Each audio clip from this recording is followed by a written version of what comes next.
Goeienaand, ek wil net vir ieder en elkeen sê baie welkom hier vanaand. Om ons program te begin, gaan ek u vra om asseblief die hoofde te buig sodat ons open met gebed. Ons Hemelse Vader, baie dankie vir die voorreg om hier te wees. Dankie dat U ons veilig hier gebring het. Here, ons wil graag hierdie aand aan U toewy en ons wil vra dat U teenwoordigheid hier sal inkom, dat die Heilige Gees met ons sal wees, Vader, dat U ons verstande sal aanraak, sodat ons vanaand U woord, Here, nie net kan hoor met die ore nie, maar hoor tot in die hart. So vra ek ook, Here, dat U met die sprekers sal wees vanaand en dat U ons sal bystaan. Here, ons dankie daarvoor en ons bid hierdie dinge nie omdat ons dit verdien nie, maar ons vra dit in Jesus se naam. Amen. Amen. Ek deel met u Johannes hoofstuk 4 en vers 23 en 24. En die Here is besig om te spreek en hy sê, maar daar kom 'n uur en dit is nou, wanneer die ware aanbidders die Vader in gees en waarheid sal aanbid. Want die Vader soek ook mense wat hom so aanbid. God is gees en die wat hom aanbid, moet hom in gees en waarheid aanbid. En dit is dan ook hoekom ons hier is vanaand. Ons wil graag hoor, wat sê die Bybel en wat is waarheid? Want ons wil graag deel wees van daardie groep wat God dien in waarheid.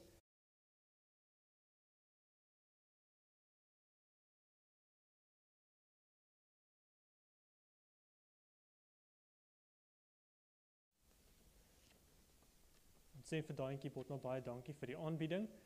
Vanaand is ons spreker Philip Vermaak. Philip is iemand wat die Here op verskeie maniere probeer dien en op baie maniere vir die Here werk, maar vanaand gaan hy vir ons bedien deur 'n Bybelstudie. En hy gaan met ons deel uit die woord uit. Maar voordat ons luister na hom, gaan ons geseën word deur 'n spesiale item van die Gaurikwa mannekoor. Baie dankie.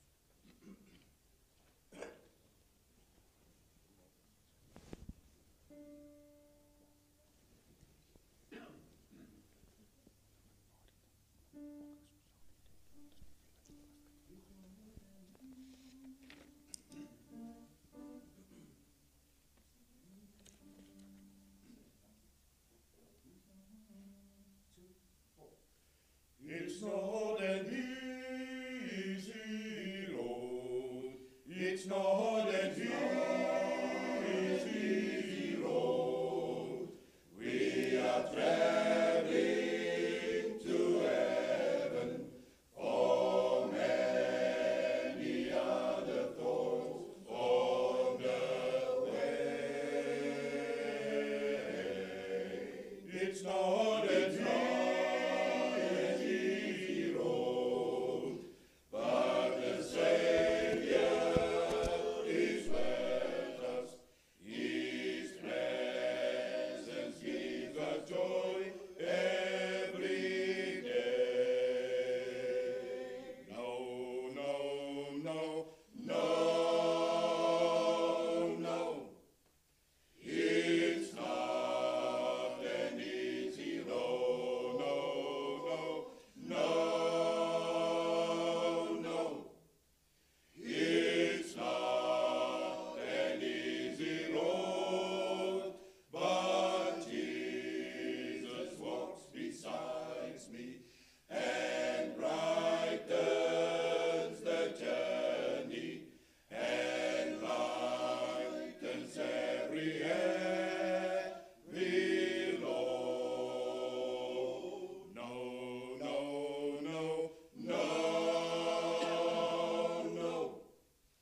eendag sal ek ook so sing. Maar dit gaan blykbaar nie hier wees nie. Dit gaan blykbaar wees as ons daarbo kom. Goeienaand almal. Het is nou regtig aangenaam om soveel gesigte te sien. Veral vir julle te sien. Hier is julle nou op my terrein. Ons is nie nou daar waar ons julle video gedoen het en ek was so spyt, ek kon nie by daai tentoonstelling wees nie. Ons het 'n ander afspraak gehad. Maar ja, ek het baie goeie gerugte gehoor en baie dankie, dit is pragtig. Soos ek sê, ek kan nie wag vir wanneer ek saam met julle kan sing nie. Vir nou sal ek die mense wegjaag as ek moet sing. Kyk, uit die mond van die suigeling word die waarheid gehoor. My dogtertjie was net so groot as ek sing in die huis. Dan loop sy agter my aan en sê, "Sst, papa, sst." So, ek dink nie ek kan so sing nie.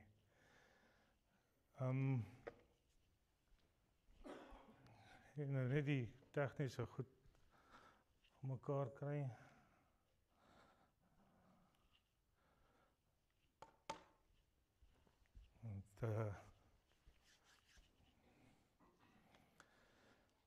Ek gaan nou, ons begin vanaand met 10 lesings. Dis nou die eerste een van 10. En die hoofdoel van vanaand is om vir julle so basis te gee. Want kyk, al ons aanbiedinge, alles wat ons doen, soos oom Daantjie net nou gesê, die denominasie waarin hy eerste was, die een waarin ek tans is, ons troos onsself daarop, dat alles wat ons glo uit die Bybel uitkom. Maar dan, daar is hoeveel Bybels? Daar is sataniese Bybels, daar is Korane, daar is ander boeke in geloof. Wat maak ons in so spesiaal? Net om so 'n bietjie in te kyk in agtergrond en dan te verifieer dat ons hom kan gebruik en hoekom ek hom wil gebruik. Maar net so voor ek begin, kom ons buig die hoofde. Ons liefdevolle Hemelse Vader, Vader, wat 'n voorreg om as spreekbuis vir U te kan optree. Vader, wat 'n voorreg om U woord te kan oopmaak en U woord te kan deel. Maar U weet beter as wat enigeen van ons hier weet. Mense kom nie om na my te luister nie. En Vader, ek in sigself het niks om vir niemand te sê nie. Behalwe as dit vanaf U kan kom. Daarom wil ek U vra om my verstand nou helder te maak, my van sondes te vergewe, tot op hierdie punt dat U my aanneemlik sal vind om tot in my herinnering te bring wat U vir my voorberei het om vir U volk te sê. Dis my gebed in Jesus naam. Amen. Nou kyk, so die staanspoor uit van 'n begin af. Die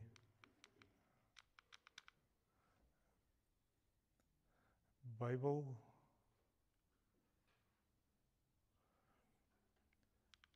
dat is sommer net vir julle sê, terwyl hulle gereg kry. Dis nie net 'n boek nie. Dis 'n goddelike biblioteek van inligting. Nou kyk, ons noem dit die woord van God, onfeilbare woord van God, tog is daar soveel veranderinge nou al gemaak. Maar as jy regtig daarna gaan kyk, is dit die getuienis van God. Hier's testimony. Die Ou Testament, wat 'n eerste getuienis van Jesus Christus was, wat vir sy eerste keer sou kom, en die Nuwe Testament wat gesê het, hy het gekom, en dat hy weer sal kom. So dis 'n getuienis van God, dis 'n historiese verhaal om vir ons egtheid te gee aan wat werklik gebeur het in die wêreld, wat God se weergawe is. Want daar's evolusieleer, daar's wetenskaplike verduidelikings. Hierdie is God se weergawe van wat op die aarde gebeur het en gaan gebeur. En hy self sê, hy kan nie lieg nie. So wat sal ek wil glo? Waarna sal ek wil gaan? Nou, hoekom het ons die Bybel? Hoe het ons hom gekry? As ons gaan kyk na die verhaal van Moses, nou, Moses, interessant, die Here het dit so bewerkstellig, laat hy in die Farao se paleis opgelei word, in lees en skryf. Want mense so 50 jaar terug, ek sal sê 100 jaar terug, was lees en skryf nie vir elke persoon beskikbaar nie. Weet, daar was lande en plekke waar mense dit nog nooit eens gesien het nie. Hierdie is dieselfde, die ontstaan van skrif was in Egipte. En Moses lei die volk uit Egipte uit en hulle kom by die berg en die Here praat met hulle. Nou onthou, die Here het in daai stadium, Moses gee vir ons die geskiedenis van die skepping af. Hy skryf dit vir ons in die eerste 5 boeke, maar God het direk met Abraham gepraat. Hy het direk met Josef gepraat, direk met Jakob gepraat. Weet, dit was 'n direkte kommunikasie. Hoe het hy die skepping begin? Hoe het hy geskape? Met sy woord. En daai interkommunikasie was direk persoon tot persoon. Nou by die berg praat hy met die volk. En die volk sê vir ons, Eksodus 20, 18 en 19 sê die volk, en toe die hele volk die donderslae en die blitse en die geluid van die bassein en die rokende berg bemerk, het die volk dit gesien en gebewe en op 'n afstand bly staan. En hulle het vir Moses gesê, spreek u met ons, dat ons kan luister, maar laat God nie met ons spreek nie, anders sterwe ons. So dit moes 'n massiewe gebeurtenis gewees het, wat hulle bang gemaak het. En hulle vra dat Moses met hulle moet praat. Nou vir die Here is dit van so groot belang gewees, dat dit nie verdraaide woorde moet wees nie, en hy het vir Moses teen die berg laat opkom, en hy het vir Moses dikteer. Hoe dink ons anders het Moses die skepingsverhaal gekry? God het hom vertel, en Moses het dit neergepen. En as jy dit neerskryf, want glo vir my, as ons nou hierso van praat, en hier sit nou 30 mense, 40 mense, elke een se weergawe gaan ons 'n bietjie verskil van wat gebeur het toe hy is. Selfs toe julle in die motor gery het, die persone wat voor in die motor sit, persone wat agterin sit, hulle sien iets anderste, maar ry met dieselfde motor, selfde rigting. Maar as jy iemand het wat daar binnekant sit en hy skryf wat gebeur, wat se weergawe gaan jy glo? Die geskrewe een is wat gaan deurgaan. Nou, die geskrewe deel is wat vir Moses gegee is. Dis hoekom daar baie van die aspekte is, baie kerke wat vir jou sê, maar dit kom nie voor in Genesis nie, dan kan dit nie bestaan nie. Genesis was 'n opsomming van hoeveel duisend jaar wat gebeur het, wat net vir Moses gegee is vir ons. Maar die grondslag daarvan, en dit is wat, toe ek hierdie lesings begin uitwerk en aan mekaar sit, dat ek dit soveel keer verander het, want dan kan ek vir jou gaan na elke boek in die Bybel en ek kan vir jou Jesus Christus uit daai boek uithaal. Want dit is die sleutelverhaal van wat hier gebeur. Sonde het in die wêreld ingekom en God het 'n verlossingsplan in werking gestel vir ons om terug te keer na God toe. Daai is in 'n blou druk, Engelsman sal sê blueprint, aan mekaar gesit vir ons. En dis die hele doel van die Bybel. Dis ons pad, Bible, basic instructions before leaving earth, om terug te gaan na God toe. So waaroor gaan dit werklik? Christus het self vir ons gesê. Johannes 5:39, julle ondersoek die skrifte, omdat julle meen dat julle daarin die ewige lewe het. En dit is die wat van my getuig. Dis wat van Christus getuig. So die skrif is gemaak om ons na Christus toe te vat. Dis 'n getuienis soos ek julle gesê het. Ou Testament, testimony van Jesus Christ. En die Nuwe Testament is net die nuwe een van hom wat gekom het. Maar dit staan saam. Paulus stel dit vir ons so. Hy sê vir ons in 2 Timoteus 3 vers 16 en 17, die hele skrif is deur God ingegee en is nuttig tot lering, tot weerlegging, tot teregwysing, tot onderwysing in die geregtigheid, sodat die mens van God volkome kan wees vir elke goeie werk volkome toegerus. Nou verstaan nie verkeerd nie. Toe Paulus hierdie geskryf het, toe hy dit gepen het en vir Timoteus geskryf het die Nuwe Testament al bestaan? Nee. So van wat se skrif het hy gepraat? Die Ou Testament. Maar hy sê die hele Ou Testament, want daar is gelowe en daar's kerke wat vandag die Ou Testament een kant toe gooi en net psalms gebruik of so. Maar Paulus sê vir ons die hele skrif. En Christus het vir ons in die vers Johannes 5:39 voor dit gesê, jy ondersoek dit want daarin is die ewige lewe. Maar wie is die ewige lewe? Dis Christus. Nou die oorsprong van die skrifte. 66 boeke, Ou Testament, 40 skrywers oor 1500 jaar. Is geskryf in Hebreëus en Aramees en die Nuwe Testament is geskryf in Grieks. Wat die taal, die geleerde taal van daardie tyd is. As dit vandag sou geskryf gewees het, is die geleerde taal Engels. Die algemeen wêreldaanvaarde taal. Maar dit het net een boodskap. Dit gaan oor Christus. Dis waaroor dit gaan. Nou verstaan, ons het vandag sosiale media. Ons het internet. Ons het telefone, ons het televisie, ons het alle maniere van kommunikasie. Hierdie skrywers oor 1500 jaar het in meeste aspekte mekaar nie eens geken nie. Nie van mekaar geweet, behalwe wat hulle geskryf het nog steeds 'n goue draad van die een kant tot die ander kant. Hoe anders kan dit moontlik wees as wat daar 'n goddelike hand oor dit is? Die Heilige Gees het beheer gevat daaroor. Nou dieper in gaan ons meer en meer daarvan praat. Nou die Nuwe Testament is dit kom nou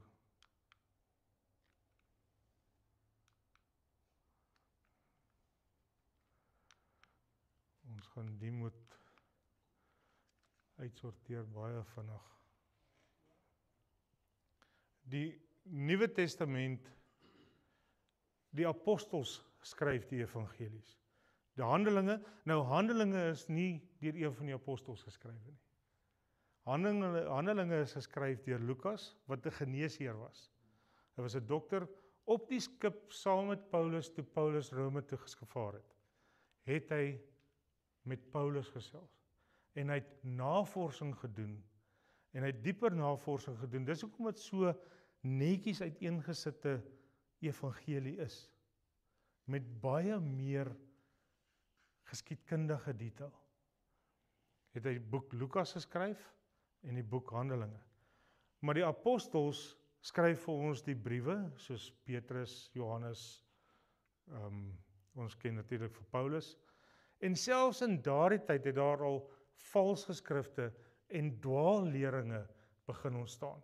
Dis hoekom Paulus vir ons geskryf in Galasiërs 1 vers 8 en 9, as iemand vir jou 'n evangelie anders as vir dit wat ons jou verkondig het, moet daai persoon vir jou 'n vervloeking wees. Want daar sal klaar 'n verdraaiing, want van dag 1 af was die stryd tussen goed en kwaad, tussen Satan en God. Dis tussen wie die stryd was. En Satan, wat dit beter ken as ons, weet waar om die hakplekkies in te sit. En hy het maniere gaan insit, en ek het, een van die dinge wat ek probeer doen het, is ek het al die Bybelverhale gou of die vertalings bymekaar gesit, en ek het gedink, ek gaan vanaand vir julle wys, hoe hulle dit begin verskil het van mekaar. Toe besef ek, maar dit is eintlik net nie nodig nie. Want weet jy wat, my God is 'n regverdige God. En die goue draad van verlossing, maak nie saak hoe hulle dit wil verander nie. Hulle kry daai goue draad van verlossing nie uit nie. En daai ouens wat vir die ander kant werk en daai vertalingsfoute beginne inbring, as hy agter daai goue draad kom, dan verander tot sy hart. Want die reddende genade het aan almal verskyn en elke een van ons is geregtig op daai redding wat Christus vir ons gesit het. Nou, maar jy moet kan bepaal wat in die Bybel toegelaat word en wat nie. Nou, kriteria vir erkenning is apostoliese oorsprong, so dit moet daarom 'n akkrediteerde persoon wees se brief wat jy gaan gebruik om in die Bybel te sit. Dit moet 'n reglyne leer hê. Nou, Jesaja gee vir ons Jesaja 8 vers 20, na die wet en die profete, as nie daarvolgens gaan nie, dan is daar geen lig daarin nie. So dit moet Bybel volg. Dit moet die Ou Testament komplementeer. Algemene aanvaarding onder almal, en die 27 boeke wat hulle in die Nuwe Testament ingesit het, doen presies dit.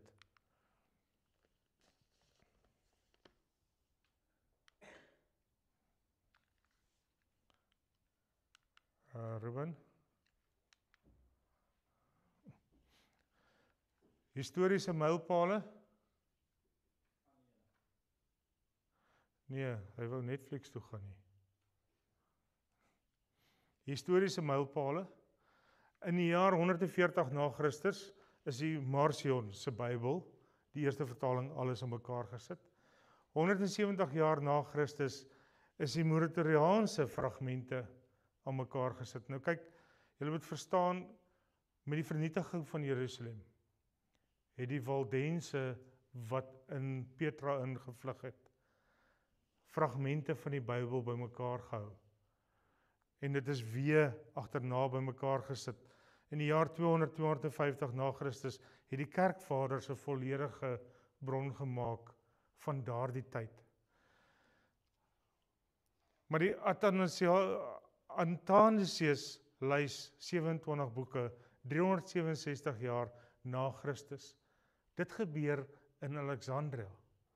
Alexandria is die hoofbiblioteek wat Alexander die Grote bo in Egipte gebou het.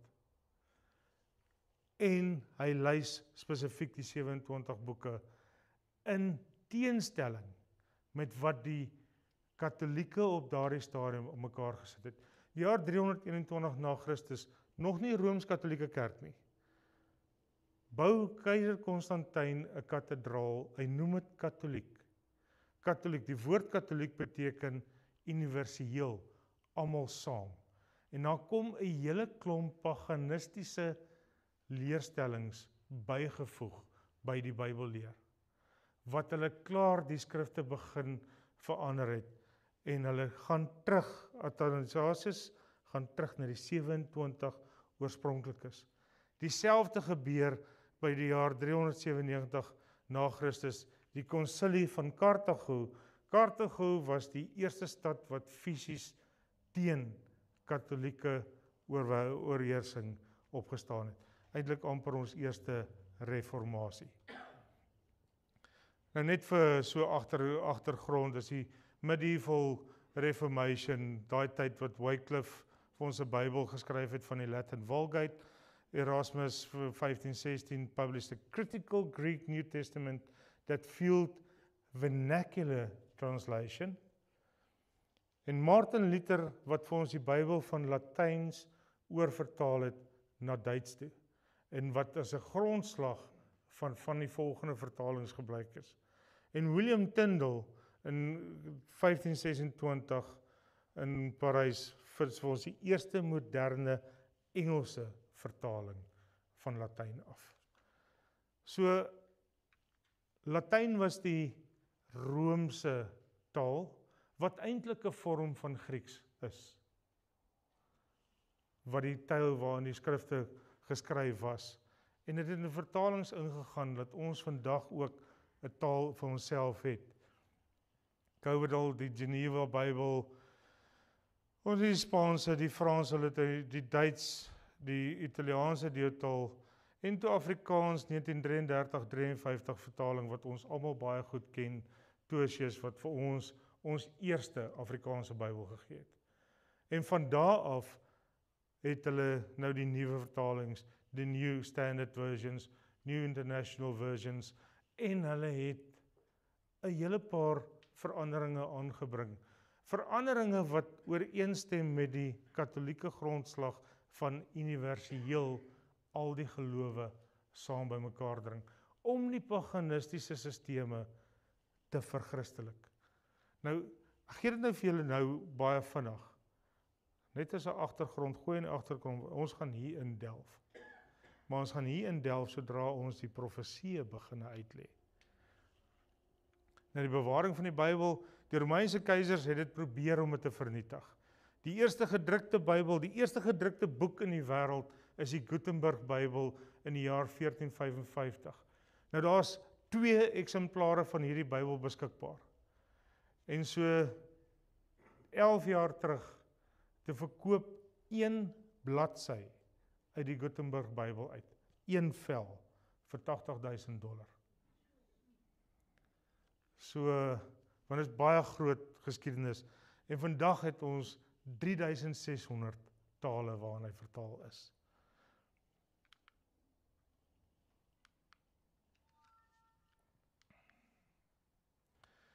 Wat het hulle gedoen met die mense wat dit vertaal het? Het ons 'n populêre boodskap. Maar dit is dan so, doen dit en jy is geseën. Maar die mense wat die Bybel vertaal het, William Tyndale is doodgemaak daarvoor. John Rogers is daarvoor doodgemaak. Net om 'n paar te noem, nie een van die disippels het 'n natuurlike dood gesterf nie. Want hulle wil die ander kant laat hardloop. Satan het alles in sy mag probeer om hierdie woord vernietig te kry. Sodra ons na die profeseë Openbaring 12 en die 1260 jaar kyk, gaan ek vir julle wys hoe spesifiek hy dit ingesit het. Maar ek gaan vir julle die pragt wys hoe die Bybel dit eerste voorspel het. Hoe dit reeds vir die mense gesê is voor die tyd.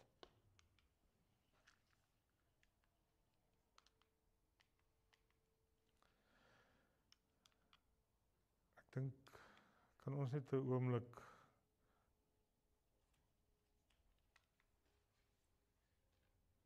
kan ek myne kry?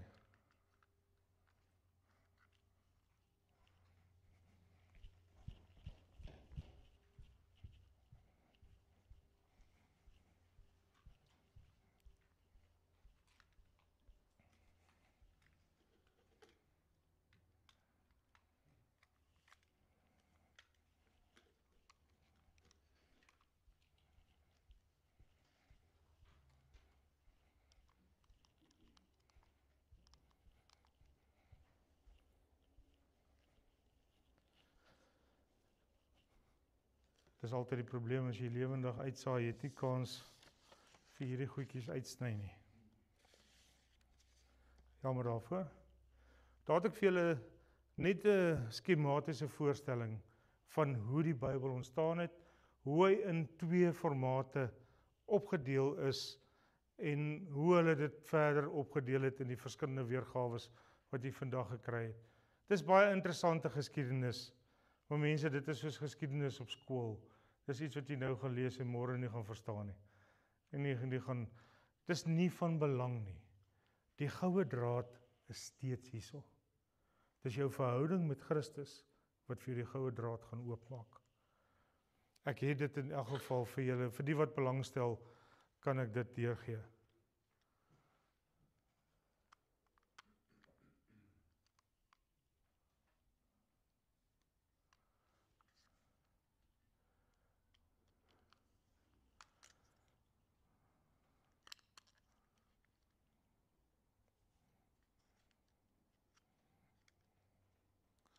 Nee, ek dink dit is 'n batteryprobleem, hoor.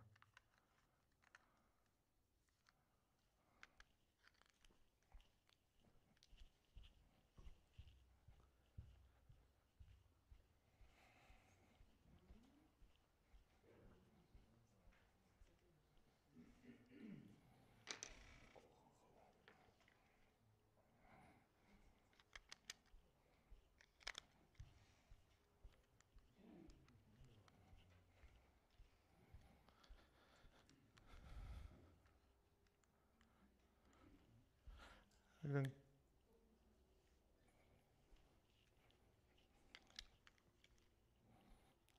ons maar ou skool doen.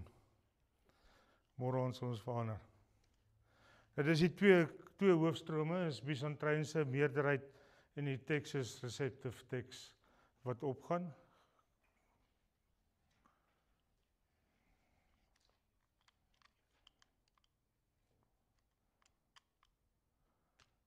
Volgende een. Westcott en Hort se invloed, die 19de eeus geleerde wie se Grieks teks latere kritiese uitgawes beïnvloed het. Die metodologie is dikwels Alexandrynse lesings bevoordeel. Skoliere voer aan dat moderne vertalings hierdie lyn volg. Nou die oorspronklike in die Alexandrynses was toe die paganisme ingetree het. Ek gaan moet. Nou wat se invloed het die Bybel vir ons? Ons regstelsel, die wêreld, ons wette, ons regstelsel, alles word uit die Bybel uitgegee. Skole, hospitale, gesondheid, so wat ons vanaand met die gesondheid begin het. Het julle geweet dat Jesus gesê het, hy het gekom om ons lewe in oorvloed te gee? En wat was een van sy hoofbedieninge gewees? Hy het siekes gesond gemaak. Vryheidsbewegings hardloop volgens die Bybel. Nasies en beskawings verander met die Bybel. Inteendeel, die Bybel kan jou lewe vandag nog verander. Die lewende woord, Hebreërs 4 vers 12, sê vir ons is lewendig en kragtig. Dit wys na Jesus as die Alfa en die Omega en ons ontmoet vir God in die woord. Kan ons die Bybel glo? Hoe weet ons kan die Bybel glo? Bybel vertel vir ons baie stories. Hy vertel vir ons van Dawid en Goliat. Vertel vir ons van 'n donkie wat gepraat het. Biljam en 'n donkie. Vertel vir ons geskiedenis van Moabite, van die vloed, maar die argeologie vandag wat hulle ontdekkings doen. En ek het net 'n paar voorbeelde vir julle uitgehaal, net 'n paar. Daar's nie, ek sal nou eintlik waardeer het om een van die goed te hê.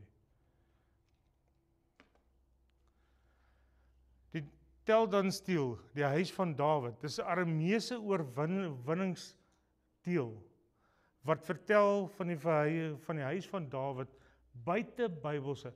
Dis nie 'n Bybelse, dit is 'n ander nasie se geskiedenis, wat vertel van Dawid se koninkryk, wat hulle gekry het, wat nie in die Bybel voorkom nie. Die Mesha-steel, die Moabitiese steen, dis weer eens, is 'n inskripsie van Moshe, noem Omri en het strook met 2 Konings 3. Hy vertel weer vir ons 'n buitenasie se geskiedkundige rekords wat wys op geskiedenis wat die Bybel vir ons van vertel. Die Babyloniese kroniek. Nou Babyloniese kroniek is Nebukadnesar en donderdag aand gaan ek julle meer vertel van Nebukadnesar en hoe hy die Bybel en die volk en ons geskiedenis vir ons geformeer het. En dit is weer eens 'n buitebybelse geskiedkundige artefak wat vir ons gee wat in die Bybel gestaan het. En die korussilinder. Die korussilinder verskriklik belangrik. Kyk na daai datum waarna ek geskryf is, die jaar 538 voor Christus. Hou dit in jou agterkop. Dis die terugkeer en die herstel van Jerusalem. Dit is 'n heidense koning se instruksie wat in die Bybel ook voorkom. En aan 'n tablet waaraan dit in soveel tale geskryf is, dat hulle in werklik die Babyloniese taal kon uitsyfer as gevolg van hierdie silinder. Want die taal wat hulle geken het, kon hulle syfer en toe kom hulle agter maar dis 'n inskripsie vir die res van die lande met hulle tale en so kon hulle die woorde bymekaar sit en daai silinder was 'n baie groot fonds om argeologie te ontleed.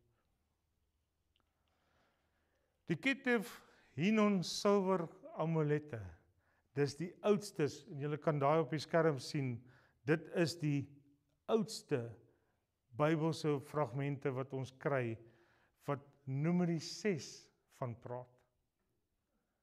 Dis hoe ver dit gaan, die priestelike seën wat uitgespreek is in Numeri 6. En dis die oudste bestaandes wat ons het. Dan het ons die dooie seerolle, 1947 gevind, Want hier is Bybelvoorspellings in die boek Daniël wat waar geword het. Soveel so dat die Tweede Wêreldoorlog en selfs die Golfoorlog daarvan gepraat en daar rondom gehardloop het met Europa wat nooit weer sal herenig nie.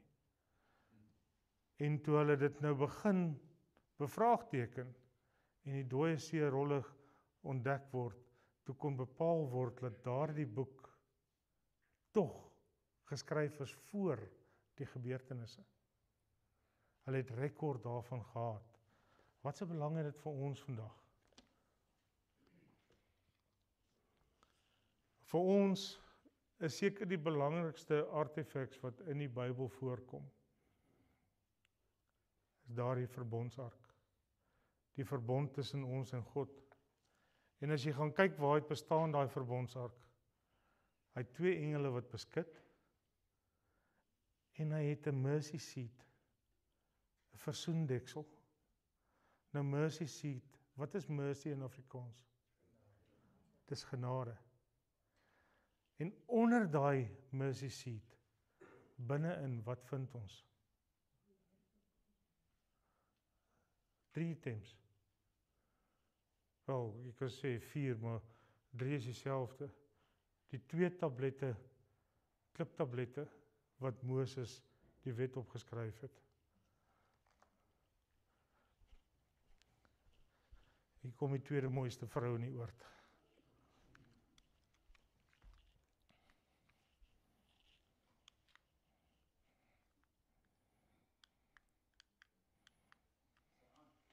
Ja.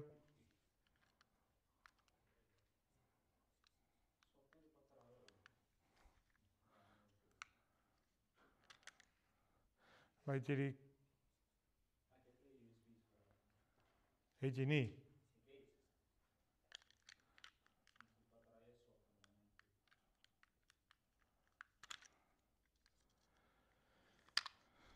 Ek dink nie hy wil daai kameras voor hom hê nie.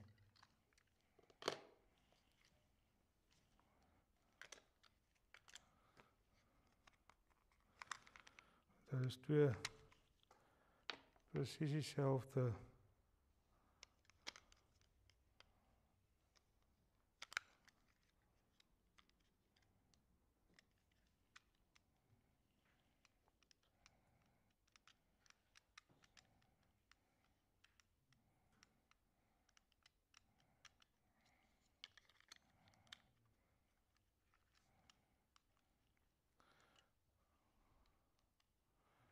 Okay.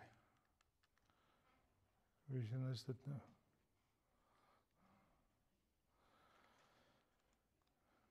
Doe sê ek, onder daai mercy seat, jammer vir daai onderbreking, kom ons bid gou-gou. Ons liefdevolle Hemelse Vader, ek het nagelaat om te vra vir 'n kring van engele rondom hierdie gebou. Vader, want ons weet, dit waaraan ons nou gaan raak die ander koninkryk, waar dit nie geraak wil word nie. Ek wil vra dat U weer vir ons kalmte sal bring, en dat U die toerusting sal seën, dat ons die boodskap onversteurd kan doen. Dis my gebed in Jesus naam. Amen. Kom ons gaan terug, want hierdie is belangrik. As julle enigiets vanaand kon leer, moet julle hierdie gedeelte leer, en hierdie gedeelte oplet. Dis 'n versoendeksel, dis 'n mercy seat, dis genade. Ons almal leef nou in die tyd van genade. En om onder genade te wees, wat behels dit? Onder daai versoendeksel, deel van daai genade, is daar 2 tablette met die wet op. Jeremia 31 vers 33 sê Christus, God vir ons, maar dit is die verbond wat ek na die dae met die huis van Israel sal sluit. Spreek die Here, ek gee my wet in hulle binneste. Waar is daai wet? In die binnekant van daai ark. En skryf dit op hulle hart, en ek sal vir hulle God wees, en hulle sal vir my 'n volk wees. En Deuteronomium 11 vers 1, daarom moet jy die Here jou God lief hê, en altyd sy ordeninge, sy insettinge, sowel as sy verordeninge en sy gebooie onderhou. Belangrik, as jy hom lief het. Gaan jy dit hou? Dis onder die genadedeksel, dis onder die versoendeksel. Wat is volgende onder daai versoendeksel? As 'n potjie met manna. Waar die manna ingekom? In die woestyn, die brood uit die hemel uit. Johannes 6:32-33. En Jesus sê vir hulle, voorwaar, ek sê vir julle, dit is nie Moses wat die brood uit die hemel aan julle gegee het nie, maar my Vader gee julle die ware brood uit die hemel. Want die brood van God is hy wat uit die hemel neergedaal en aan die wêreld die lewe gee. Wat stel daai manna voor? Christus. So onder die genade deksel het jy die wet en jy het vir Christus. Nou is daar nog een item.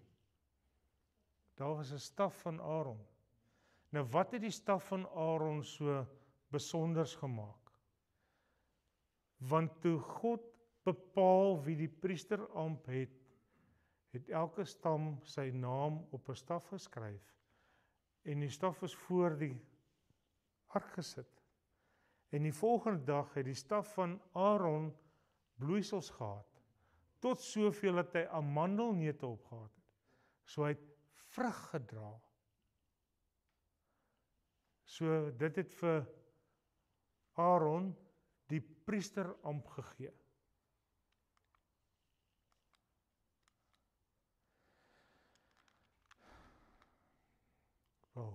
Teks is op die verkeerde plek, maar die Nuwe Testament sê ook, as jy my lief het, onderhou my gebooie. En toe Moses die volgende dag in die tent van die getuienis ingaan, kyk, daar het die staf van Aaron vir die huis van Levi gebloei, en dit het bloeisels laat uitspruit, en blomme laat opgaan, en amandels laat ryp word. En 1 Petrus 2 vers 9 praat met ons.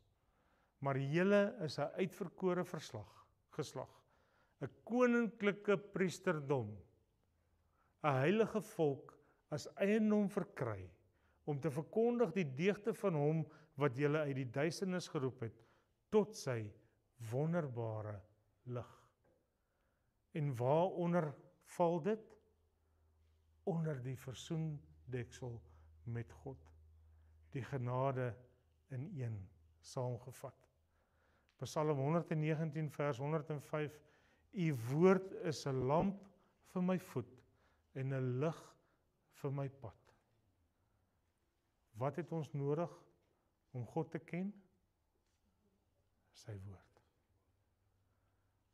Saamgevat in die Ou Testament, saamgebloei met die Nuwe Testament, wat dit vir ons bevestig het, met Johannes 14 vers 15. Nou Johannes 1 vers 1 tot 4 lees ons, in die begin was die woord, en die woord was by God, en die woord was God. Ek wil altyd daar sê, die woord is God. Hy was in die begin by God.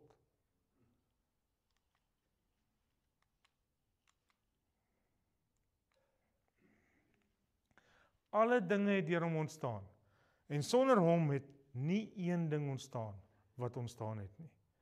In hom was lewe, en die lewe was die lig van die mense. Mag hierdie die lig van ons ook wees. En ek gaan vir julle vra om julle sitplekgordels vas te maak, want van môre aand af gaan ek vir julle wys wie daardie woord is. Wie daardie persoon is. Hoekom hy is wie hy is. Redder, God, Skepper. Jy kan hom noem leidsman, jy kan hom noem regverdige. Vir my is dit Jesus Christus. En hopelik, as julle saam met my deur dit gaan julle verstaan hoekom ek dit ongefiltreerd wil glo wat hy vir ons gesê het. Gaan gebeur. Want mense, die wêreld het baie skommelinge op die oomblik. Daar's baie dinge wat buitekant gebeur. Maar daar's net een manier vir jou om sin te maak van wat besig is om te gebeur. En dit is wanneer jy sin maak wat hierdie skrif reeds vooruit vir ons gesê het. Want dit staan hier binnekant. En ek gaan dinge vir julle uithaal hier, wat julle vir my gaan sê, maar ek het dit al gelees, maar ek het dit nog nooit so verstaan nie. Want, mense, partykeer lees ek self, en as ek hier by die 5de bladsy kom, dan het ek lankal in my kop ander dinge gedink. En jy lees boer goed, en jy mis dit. En dan wil jy jouself op 'n pedestal sit en sê, maar ek lees die Bybel. Maar verstaan jy hom? Verstaan jy wat daar staan? Het jy hom met die werklike skrywer gelees? Ja of nee? Dis die vraag wat ons moet vra. Want dan sal julle begin sien dat daai 27 boeke in die Nuwe Testament en daai 66 boeke, almal, die 66 totaal, almal dieselfde woord deurspreek. En dan gaan jy na Openbaring, en Openbaring 1 sê vir ons, dis die openbaring van Jesus Christus. In hierdie wêreld as 'n lig. Dan gaan hierdie donker wêreld vir julle buitekant lig oopmaak, en hopelik sal julle glo soos ek glo, dat Christus baie vinnig is op pad. Môre gaan ek vir julle wys wie is Jesus, en dan gaan ek vir julle wys hoe kom hy terug. En dan gaan ek vir julle wys wat moes gebeur het, en wat is daai klein paar goedjies, eintlik is daar amper niks, voordat hy weer kom nie. Kom ons bid saam. Ons Hemelse Vader, dit was 'n voorreg, soms het ons grondpad gery, stoppe en stote gehad, maar soos U getrou ons deurgevoer het, wil ek vra dat U nou U wonderbaarlike lig sal skyn. Vader, elkeen van ons teenwoordig, elkeen wat kyk, sal seën met U Heilige Gees, met daardie eerste gawe van onderskeiding, dat ons kan sien wat van U afkom. Dis my gebed in Jesus naam. Amen. Ek verstaan die koor gaan vir ons 'n slotlied sing. Ekskuus leraar, dat ek nou leraar se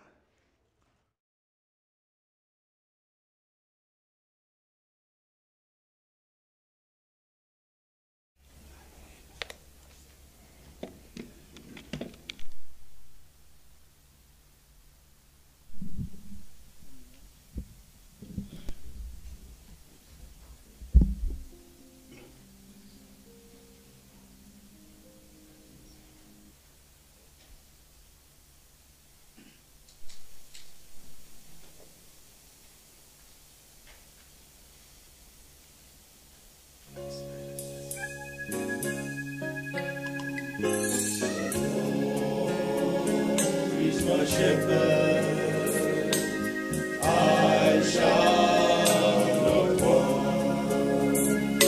He maketh me to lie down in green pastures. He leadeth me in the path of righteousness. Oh,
Ek vertrou elkeen van julle het 'n seën ontvang vanaand.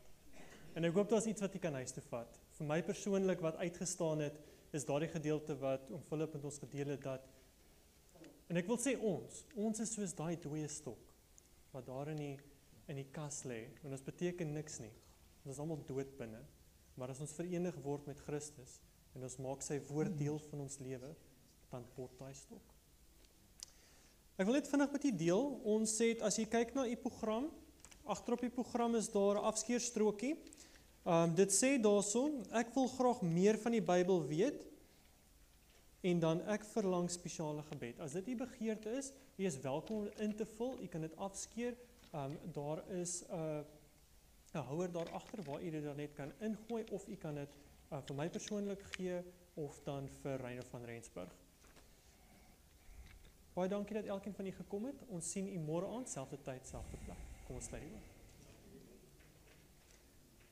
Ons Hemelse Vader, Here, ons dankie dat ons vanaand u woord kon hoor. Vader, dit was goed om herinner te word dat u woord vas staan en dat dit op 'n soliede fondasie staan. Here, ek vra dat u die sukses sal skenk in ons harte wat hierdie woorde aanbetref, sodat dit sal vrug dra, Here, en dat ons lewe sal vertel van dit wat u vir ons gedoen het en dat u hierdie kosbare geskenk wat u woord is vir ons gegee het. Here, ons dankie daarvoor en vra ook dat u genadiglik elkeen veilig by die huis sal bring vanaand. In Jesus se naam bid ek dit. Amen.